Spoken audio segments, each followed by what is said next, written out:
Nah, selain politis, polisi juga berkontribusi pada penggunaan pidana dalam sengketa-sengketa bisnis. Itu jadi saya melihat banyak banget. Bahkan saya kan punya kantor hukum juga ya. Beberapa klien saya itu juga jadi, saya nggak bilang jadi korban ya. Mungkin juga korban tapi juga terbelit dalam praktek itu. Itu satu. Yang kedua, saya melihat juga ada sejumlah polisi di bawah maupun di atas yang nggak punya kapasitas, yang cukup sebagaimana kewenangannya. Yang ketiga ada lagi terkait dengan poin kedua, ketiadaan kapasitas itu dipengaruhi oleh keterikatan networknya, atau kayak macam utang budinya lah. Sebenarnya saya juga kasihan sama polisi yang makin tinggi ya. Polisi itu kan kalau makin tinggi dia makin terjebak pada satu politisasi jabatan. Untuk dapat di posisi ini, posisi itu, tergantung dia dekat sama siapa di dalam blok yang ada dalam penguasa.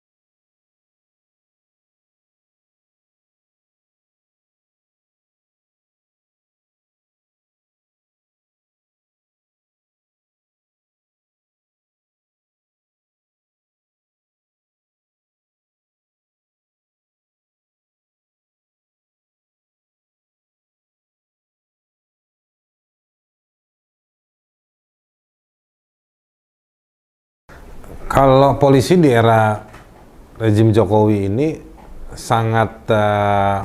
dia sangat melayani kepentingan rezim. Gitu. Jadi memang penegakan hukumnya itu terkait dalam punya dimensi politik itu sangat diskriminatif. Jadi kalau misalnya kelompok oposisi atau di luar pemerintah itu bikin laporan pasti nggak langsung atau nggak cepat bekerjanya. Tapi kalau misalnya itu bagian dari laporan yang dilakukan oleh orang-orang yang bagian dari pemerintahan, maka itu akan lebih mulus lah. Ini perasaan atau data Anda bicara? Fakta dan data atau perasaan? Menurut saya banyak ya kasus kayak begitu ya. Banyak kasusnya. Pemidanaan terhadap orang-orang yang ada di 212, pemidanaan terhadap Wiro Sableng 212 itu? Wiro Sableng atau di kelompok mahasiswa yang menolak 2019 reformasi di korupsi, atau juga yang baru-baru ini menolak omnibus, itu banyak terjadi. Ya, termasuk aktivis kami mungkin ya? Termasuk kami kan? Kami. Nah itu juga terjadi. Jadi, tapi kalau misalnya laporan terhadap orang-orang yang ada di pemerintahan, kayaknya jarang. Orang juga malas ngelaporin, karena orang juga tahu pasti polisi nggak bakal menindaklanjuti. Ya, ini ada dua contoh terakhir ya. Saya tidak tahu, tapi kita cek aja. Ada yang mengancam Menko Polhukam ya, dalam demo di Pamekasan. Oh, yang baru-baru ini ya? Ya, ada yang mengancam memenggal Habib Rizik. Nah, kira-kira gitu. Yang mana yang di follow up? Karena dua-duanya di follow up, cuman mungkin beda perlakuan mungkin ya. Tapi yang di Pekalongan kalau nggak salah yang. Ya, di Pekalongan. Iya. Pekalongan. Tapi udah saya lihat di TV sih udah diperiksa oleh. Ya, mungkin propamnya. Ya, mudah-mudahan ya, karena tapi tadi ya mungkin yang kita tidak suka itu bukan tidak suka ya, maksudnya merasa tidak srek itu adalah ketika harus menangkap ya. Padahal kan dalam beberapa hal delik-delik itu nggak perlu ditangkap. Iya, pertama nggak perlu ditangkap, kedua rasanya orang itu tidak mungkin melarikan diri misalnya, atau merusak barang bukti, menghilangkan barang bukti, merusak barang bukti, atau mengulangi perbuatannya lagi kan. Jadi banyak kejadian orang langsung ditangkap tanpa diperiksa terlebih dulu. Itu menggambarkan apa, Bung? Jadi begini, itu psikologinya, memang banyak masyarakat yang kalau udah ditangkap itu hancur psikologinya. Ditangkap, ditahan, wah itu. Jadi memang untuk untuk political decay ya, pembusukan. Jadi memang menghancurkan mentalnya orang. Iya. Makanya tadi saya bilang sebenarnya kuncinya ya kita revolusi mental ini ya. mesti enggak lah udah. Kuncinya menurut saya memang ya itu detik-detik yang harus kita lewati. Gitu. Jadi bagian dari kritik tadi itu, bagian dari memelihara kritik, bagian dari memelihara keberimbangan. Kalau Anda mau menyampaikan sesuatu ya Anda mesti siap juga. Jadi pasang kuda-kuda ya. Iya, tapi menurut saya itu adalah syarat menghadapi rejim yang seperti ini dengan performa polisi yang sangat melindungi rejim, ya beginilah. Dan memang terbukti beberapa petinggi polisi di zamannya rejim ini dapat posisi-posisi yang baik pasca selesai dari tugas pemolisian. Tito Karnavian misalnya. Jadi menteri. Walaupun dia orang Palembang, Sumatera Selatan, berarti memang dia Mendagri sekarang ya. Nah, jadi menurut saya seperti itu. Nah, selain politis, polisi juga berkontribusi pada penggunaan pidana dalam sengketa-sengketa bisnis. Itu jadi saya melihat banyak banget. Bahkan saya kan punya kantor hukum juga ya. Beberapa klien saya itu juga jadi saya nggak bilang jadi korban ya. Mungkin juga korban tapi juga terbelit dalam praktek itu. Kadang-kadang misalnya ada hal yang memang ada kandungan pidananya tapi juga ada enggak. Atau dibuat-buat. Ya, artinya Anda ingin mengatakan itu kan bisa diselesaikan secara perdata ya? Bisa. Gugat-menggugat kalau misalnya tidak. Mau dibilang masalah hukum juga enggak juga. Tapi itu dibangun, diupayakan kadang-kadang hanya dengan satu bukti atau itu pun juga buktinya nggak kuat. Lalu dipaksakan itu sebagai sebuah proses pidana dalam rangka untuk membangun bargaining kepada musuh bisnisnya.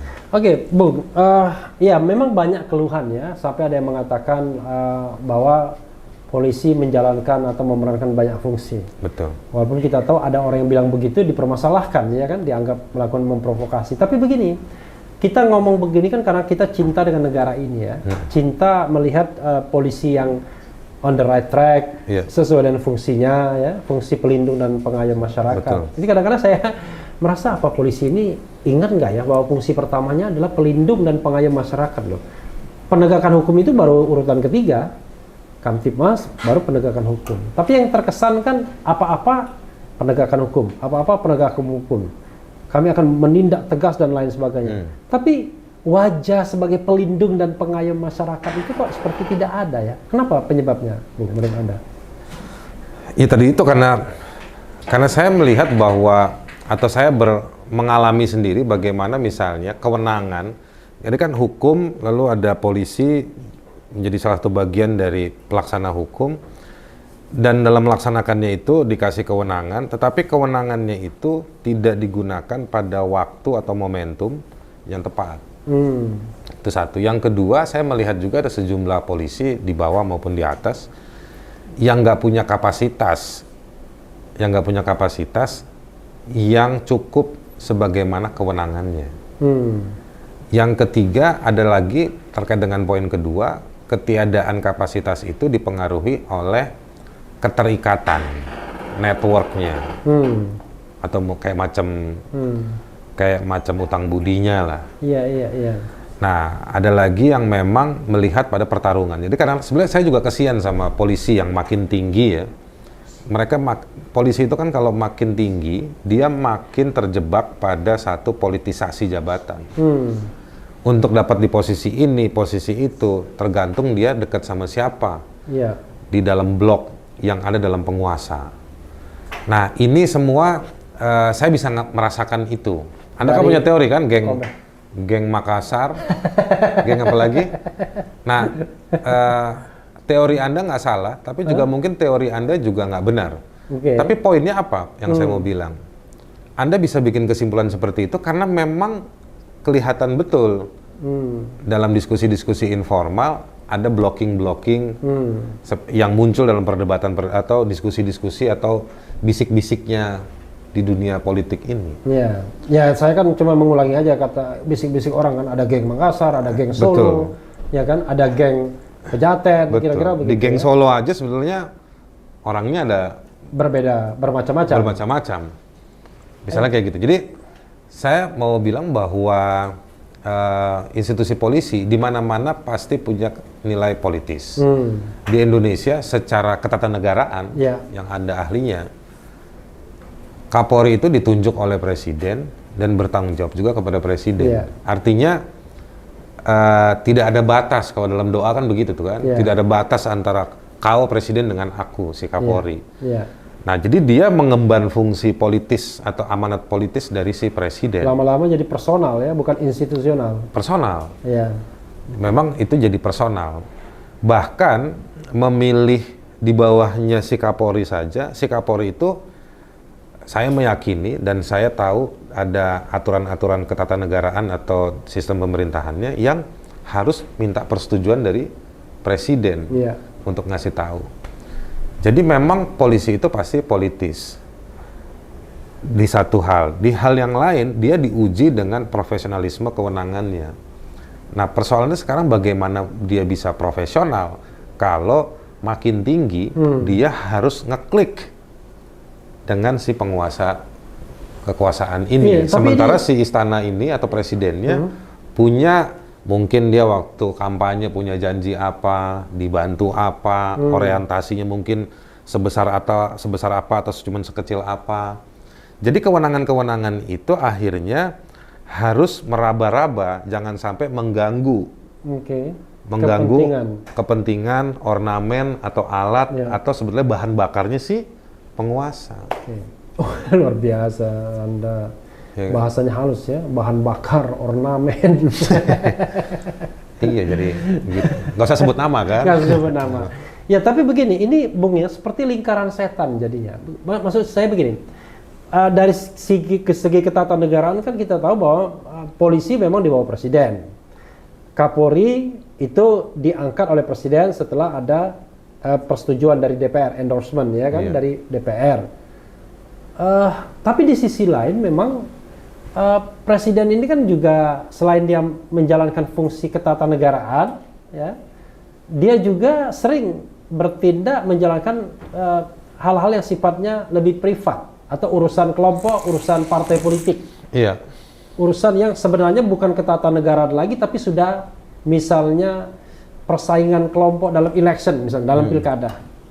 Kan banyak rumor yang mengatakan, ya tentu seorang presiden dan the ruling partinya kan punya kepentingan Iya. untuk memenangkan pemilihan, entah itu pilpres, pileg, lalu pilkada.